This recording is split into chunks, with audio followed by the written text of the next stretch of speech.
Nous allons voir aujourd'hui ensemble comment expliquer à son ex qu'on doit ou qu'on peut se remettre ensemble, et ceci pour de bonnes raisons. N'attendez pas dans cette vidéo des techniques de manipulation de dingue, ni un SMS magique. On va entrer sur de la psychologie qui sera beaucoup plus puissante que tout ceci. Si vous comprenez ce dont on parle aujourd'hui, vous avez toutes les chances du monde de récupérer votre ex.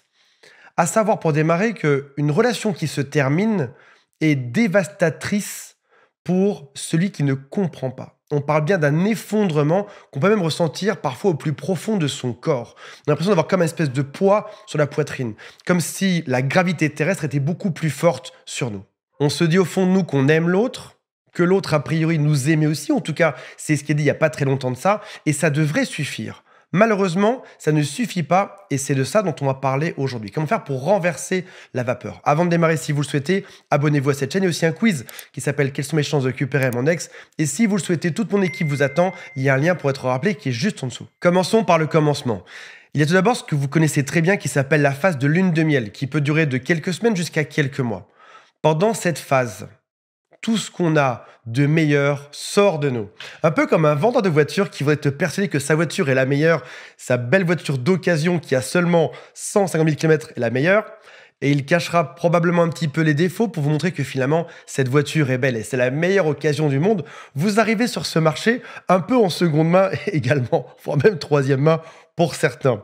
Et bien sûr que dans cette phase, involontairement, on n'est pas en train de cacher exprès nos défauts. On est propulsé par toutes ces hormones de l'amour et du bonheur. On se montre sur notre meilleur jour et l'autre aussi, bien évidemment. On a les mêmes pensées, on a les mêmes connexions, les mêmes envies, les mêmes projets. On écoute même la même musique en réalité. On a été voir les mêmes choses au cinéma. On lit les mêmes livres. On est juste parfait et on devrait être ensemble toute la vie. Sauf qu'en réalité, chaque individu est bien évidemment unique. Ça signifie que même si on a ce qui s'appelle en anglais des unique pairing points, appréciez mon accent anglais, c'est des points de connexion uniques, on a l'impression qu'on en a plein. On est fait pour être ensemble. Où était cachée cette belle personne pendant toutes ces années? Je l'ai enfin trouvée. Oui, on est pareil sur plein de points, sauf qu'en réalité, on est quand même très différents l'un de l'autre. Suivez bien ma démonstration pour arriver dans quelques instants à comment faire pour récupérer son ex. Alors je pourrais vous poser cette question qui est, finalement, suis-je capable d'accepter les différences que j'ai avec cette personne-là? Oui, certes, on est pareil sur plein de points, mais à la fin de la phase de lune de miel, on va voir qu'il y a certaines différences. Finalement, il aime des choses que moi, j'aime pas trop, et réciproquement. Alors, oui, c'est ce qu'on souhaite, accepter toutes les différences de l'autre par amour. Pourtant, aujourd'hui, si je fais un fast-forward dans le temps, si on regarde aujourd'hui, on était unique et pareil sur plein de points, sauf qu'aujourd'hui, on s'est séparés. Qu'est-ce qui s'est passé dans l'entre-deux? Et de manière surprenante, parfois c'est le fait de s'adapter à l'autre qui sera la source de la rupture amoureuse. Je vous donne quelques exemples qui sont parfois des caricatures, parfois des choses que vous avez probablement réellement vécues. Il aime le foot, mais moi aussi, j'adore le foot. Sauf qu'en réalité, non. T'aimes pas le foot tant que ça. T'aimais bien le foot parce que lui aimait ça, parce qu'il aimait bien que tu l'accompagnes au foot, que tu sois dans les gradins en train d'applaudir. Sauf que le foot, c'était pas vraiment ton truc. Tu t'es adapté à lui ou suradapté dans un élan d'amour, mais au fond de toi, dans ton ADN, dans tes envies profondes, c'est pas vraiment ce que t'aimes le plus que tout au monde. Un autre exemple. Elle aime faire le marché tous les dimanches matins. Et toi, homme, t'adores ça, tu vas la suivre, elle est tellement contente de sentir les légumes, les fruits, de te faire partager sa passion. T'adorais ça parce que ça la rendait heureuse déjà de faire ça à la base et parce que le faire ensemble en couple, c'était chouette. Sauf qu'en réalité, faire le marché le dimanche matin, t'aimes pas tant ça. Ou encore, parfois on se dispute. Tu fais souvent le premier pas parce que tu te dis que c'est une bonne chose, parce que tu l'aimes. Au fond de toi, de temps en temps, tu te dis que ça aurait été à l'autre de faire le premier pas.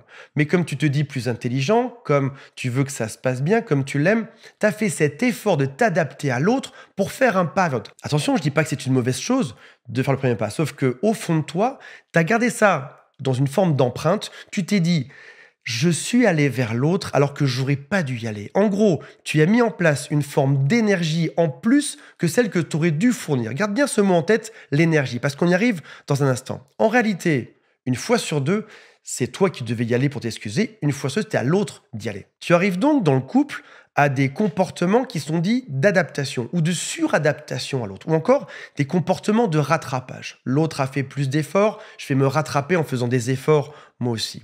Et là-dedans, il y a une forme d'équation subtile qui est je vais coller au comportement de l'autre, je vais m'adapter à l'autre, je vais faire des compromis, des concessions parce qu'on m'a dit que c'était une bonne chose et je mets de l'énergie là-dedans pour m'adapter à l'autre.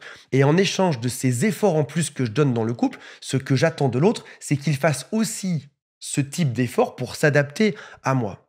En gros, ça pourrait se résumer par j'ai fait tant d'efforts pour toi dans ce couple qu'en échange, tu dois en faire également. Sauf que peut-être tous ces efforts que tu as fait pour t'adapter, pour te suradapter, pour te rattraper parfois, ou juste pour faire que ça se passe bien, peut-être que tu n'as pas dit que tu avais fait ça. Quand tu as fait croire au début que tu aimais bien aller sur le marché, ou aller au foot, ou faire un pas en avant, peut-être que tu as menti à l'autre, ou à toi-même, ou par amour tu l'as fait. Tu as donc probablement fait plein d'efforts dans ce couple sans jamais dire que tu les avais faits. Le jour où tu as lavé ce frigo dans la cuisine, le jour où tu as, je sais pas, rangé le linge, repassé le linge, peut-être que tu n'as pas dit que c'est un effort en plus pour toi. Et puis peut-être au passage que l'autre ne t'a pas demandé ces efforts. Donc en gros, tu as fait plein d'efforts en plus pour t'adapter à l'autre, mais l'autre n'est peut-être jamais demandé tout ceci. Peut-être que finalement l'autre, le foot, il s'en fichait que tu viennes ou pas. Et probablement que si l'autre est parti du couple à un moment donné, c'est qu'il a eu l'impression de devoir faire trop d'efforts pour s'adapter à toi. On comprend souvent mieux pour soi-même que pour l'autre. S'il est parti, c'est qu'il s'est trop adapté à toi, c'est qu'il a trop changé ses comportements, c'est qu'il a fait trop d'efforts pour que ça fonctionne, alors que vous étiez probablement différents. Alors attention, s'adapter, se suradapter à l'autre, c'est pas sain quelque part. Ce n'est pas accepter les différences de l'autre, c'est changer son propre comportement ou le narratif de sa propre vie ou ses envies pour l'autre. Mais ce n'est pas du tout d'accepter ces différences. Typiquement, mon chéri, t'aimes le foot? Génial, vas-y. J'irai un peu de temps en temps, mais sache qu'au fond de moi, le foot, j'aime pas beaucoup ça. Là, tu arrives sur quelque chose qui est génial. Tu viens de donner ton mode d'emploi à l'autre. Tu as dit la réalité.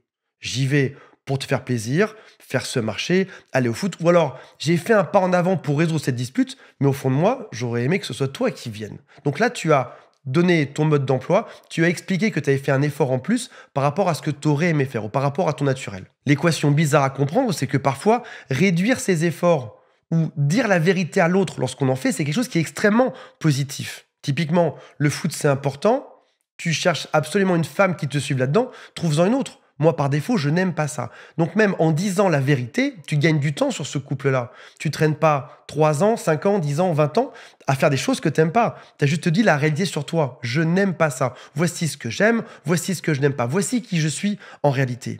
Finalement, c'est accepter les différences en s'affirmant, en disant ce que toi tu aimes et ce que tu n'aimes pas, et l'autre devrait faire la même chose. Il devrait te dire ce qu'il aime et ce qu'il n'aime pas. Chacun donne son mode d'emploi à l'autre. Et donc la phrase à retenir, c'est que accepter l'individualité de l'autre, en acceptant la sienne, on peut enfin construire ensemble. Je te donne un dernier exemple. Vous aimez tous les deux le cinéma, mais vous n'aimez pas le même type de film. Vous avez tout à fait le droit de dire on va au cinéma ensemble, mais à la fin on est dans 2 salles différentes. Oui, je sais ce que tu vas me dire. Oui, mais le cinéma, à 2, c'est plus romantique, c'est plus sympa, on se tient la main, etc. Sauf que l'un des deux a vu un film qu'il ne souhaitait pas voir. Pour l'un des deux, ça a été une torture de voir ce film. Il serait bien préférable que chacun aille dans sa salle et qu'en sortant, on aille se prendre un café ou dîner ensemble ou rentrer à la maison tout en parlant chacun des films qu'on a vus et de pourquoi on les a aimés. Attention, il y a 2 extrêmes qui sont pas bonnes là-dedans. La première extrême, c'est on est tellement différents qu'on ne fait plus rien ensemble. L'autre extrême, c'est on se force à tout faire ensemble, même si on n'aime pas ça. Il est donc nécessaire de trouver ce fameux entre-deux. On arrive à faire des choses ensemble parfois, parfois séparément, toujours en respectant nos propres spécificités et nos individualités. Pour que ta reconquête se passe bien, voici des questions à se poser, que tu peux soit te poser à toi, soit à l'autre, et même plus probablement à se poser chacun de son côté. Est-ce que j'étais vraiment moi dans ce couple-là? Pareil pour lui, est-ce qu'il était vraiment lui-même dans ce couple? Deuxième question, c'est est-ce que la dernière année qu'on a faite, je serai capable de la revivre pendant les 10 prochaines années. Admettons que la dernière année était assez catastrophique. Est-ce que tu pourrais copier-coller cette année et la coller sur les 10 ans prochains en se disant « ça, je peux le vivre. Ça, oui, je signe pour ça. » Admettons qu'il y ait un poste à pourvoir. Ce poste à pourvoir, c'est être dans la vie de l'autre pendant les 10 ans qui viennent. dans les mêmes conditions que la dernière année précédente, est-ce que tu postulerais à ce poste ou est-ce que tu laisserais pas à quelqu'un d'autre, à une autre femme, en disant écoute, vas-y, moi c'est bon, la dernière année, j'abandonne, j'ai pas envie de revivre ça par la suite. Parce qu'il y a toujours ça à considérer. Oui, bien sûr que c'est dur parfois de laisser partir l'autre, mais si jamais vous n'êtes pas fait pour être ensemble, c'est peut-être une bonne chose de se séparer et de se dire au final peut-être qu'on n'est pas capable d'évoluer ou de changer. La chose qui fait qu'on se remet ensemble souvent, c'est de se dire la dernière année qu'on avait eue, elle était particulière et spécifique. Et l'autre est capable de changer et de se modifier. Attention, il peut changer s'il en a envie, s'il est vraiment lui-même, comme on a parlé dans cette vidéo aujourd'hui. Et si toi, tu as vraiment été toi-même là-dedans aussi. Ça nécessite beaucoup d'intelligence pour se comporter comme ça. Et je suis sûr que tu vas y arriver. Parce qu'au final, si jamais la réponse est non à l'une de ces deux questions, celle-ci et celle-ci, le prix à payer pour se remettre ensemble sera énorme. C'est se remettre dans une relation où tu n'es pas vraiment toi-même, ou alors où l'autre n'est pas lui-même, et devoir accepter ça sans se respecter pendant des années. L'acceptation de soi et de l'autre est essentielle pour une relation qui serait saine et équilibrée. Il peut donc y avoir une rupture. Ça arrive dans plein de couples, c'est normal, parfois c'est même une bonne chose. Il faut qu'on change notre comportement. Et surtout, il peut y avoir une réconciliation si chacun individuellement se pose les bonnes questions pour pouvoir avancer ensemble. Si jamais ton mec adore faire le poirier pendant 5 heures au bout de la pièce, génial, c'est une chose, il embête personne, il fait ce qu'il veut. T'es pas non plus obligé de faire le poirier pendant 5 heures.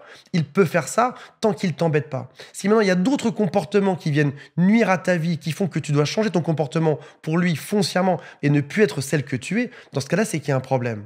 Si tu as compris la philosophie de cette vidéo, tu auras une vie heureuse, amoureuse dans toutes les années qui viennent. Voilà mes amis, salut à tous, bye.